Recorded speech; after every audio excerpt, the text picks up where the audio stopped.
Welcome to Speed's live coverage of one of the world's greatest motorsports events, now beginning its second half-century, the Rolex 24 at Daytona. Ladies and gentlemen, start your engines. No passing till start finish. Whoa! You hear them say no Green, passing green, till start finish, but they have split already, and that's something they're not supposed to do. 3 wide in the tri-oval to turn 1. Big jump by Scott Pruitt, pole sitter there. Scott Dixon gets swamped a little bit. The 0-2 is down to the 4th position, followed by Richard Westbrook in the Spirit Daytona car, and here comes the GT start. Beautiful side-by-side start for the GT competitors, much different than that of the Daytona prototypes, and a good start as the GT field streams down to turn 1. Scott Dixon just didn't get up to speed and really jammed everybody up there. Either there, he got caught out by Scott Pruitt, who nailed that start.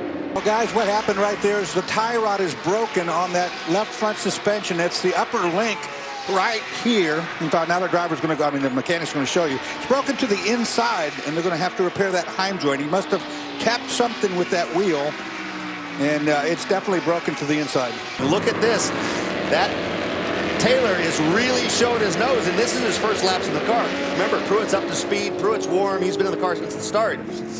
But the Chevys are showing the first real speed they've shown really all year.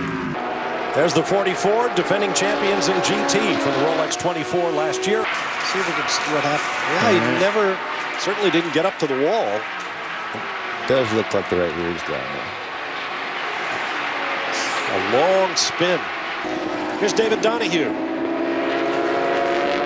He is the leader in the GX class in the number 16. Porsche from Napleton Racing, performance arm of Napleton Porsche in the Chicago area.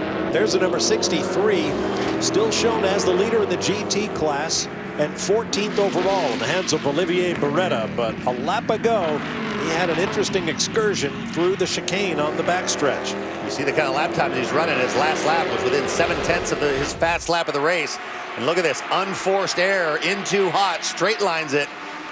Lucked out that he didn't pack the grill full of grass. They'd be watching the engine temperature.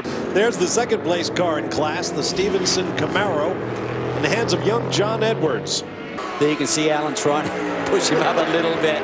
He's giving him room, but he's making Jamie think about it, certainly. Yeah, McMurray being very cautious right there. Welcome to road racing. Clears it. Slammed it down. No, you're not going to stick it back. Oh, Yes, he is. look at this. He's going to use his cars to pick. Watch. Still out there, still This there. is where you got to be careful, Jamie Mack. Don't get Still caught there. up Oh, in they're this. both Do there. not Clear, get clear. caught up in this. And these are the moments in the race that can be game changers, and you can't afford to get hooked in like this. There's a look at the 16, the Napleton Porsche, leading in the GX category right now. A brand new category. Yes, they have their own slips battle. wide. Yep. And that lets, he let that happen pretty gentlemanly. Hard to hold a battle like that when you've got faster cars overtaking you. That's the ebb and flow. And This is why Tim Keene wanted him in the car. He lowered the fast lap, Pruitt's fast lap, by a half a second. And we talked about the temperatures being optimal and so forth, but he is laying them down.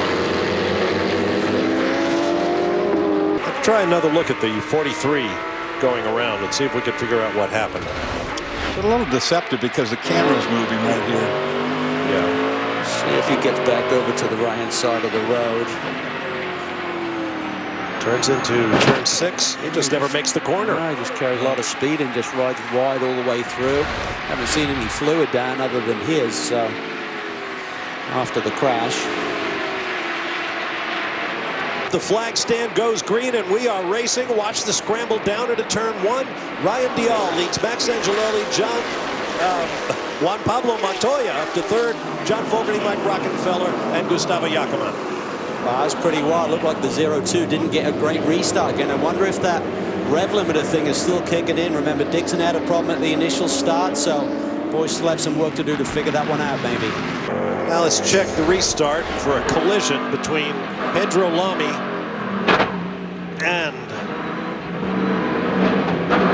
That's not over with yet. I'm going to push you off the road for that. leaning on Marcos Ambrose. Wow. Just a minute ago, Juan Pablo Montoya finally got the jump he needed and drove around for first place.